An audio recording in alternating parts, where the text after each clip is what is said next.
but please welcome to the stage Brett Riley.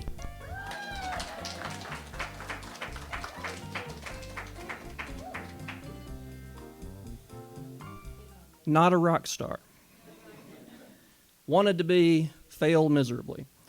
I'm going to be reading part of a scene from my forthcoming novel, Comanche, put out by the good folks at Emberfex Books, September of next year. Already available for pre-order. It's a familiar scene. We've got the police chief and the detective he's working with interviewing the widow of someone who was recently killed under weird circumstances. So just thought I'd take you through this. Police Chief Bradley sat on the couch near Pat and patted her knee. I was hoping you had thought of something we missed the other night. Maybe somebody mad at John or anything out of the ordinary from the last few months. Pat took a battered pack of Marlboros and a lighter from her pocket. She offered them to both men, who declined. She lit one and blew a plume of smoke at the ceiling, where it wafted and disappeared like fog. No, John didn't have any enemies. He's punched out a few guys in bars over the years, but most of them were his best friends, and they hugged like a married couple the next day. The rest were folks we never saw again. Most people liked him just fine. Raymond took out his pocket notebook and a pen and scribbled in his own shorthand. Now think hard, said Bradley.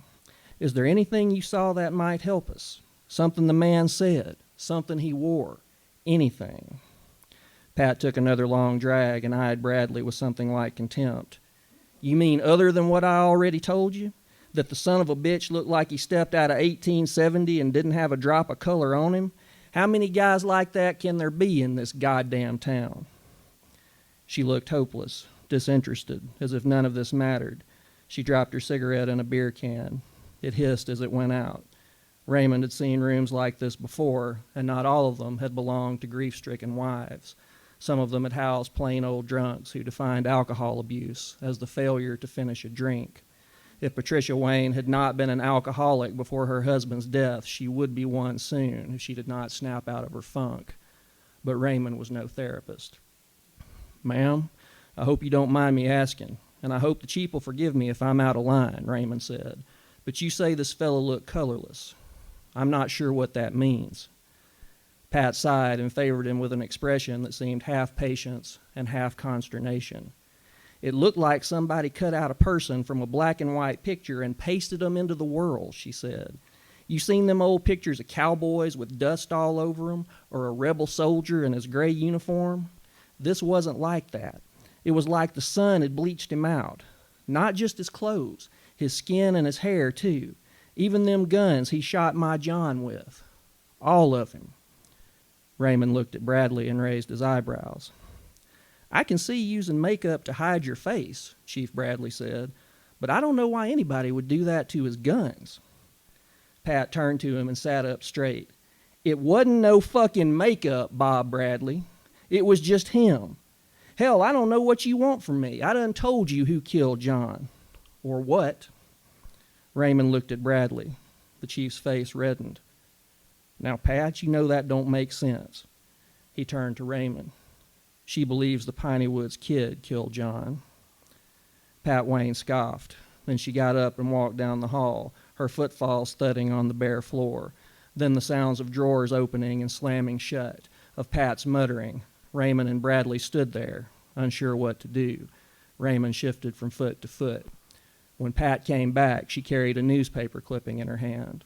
She walked over to Bradley, nearly bowling Raymond over, and thrust it in his face, her other hand on her hip. You fellas want to know what that motherfucker looked like? She said. His picture's right here. You can copy it onto your wanted posters or whatever the hell you use these days.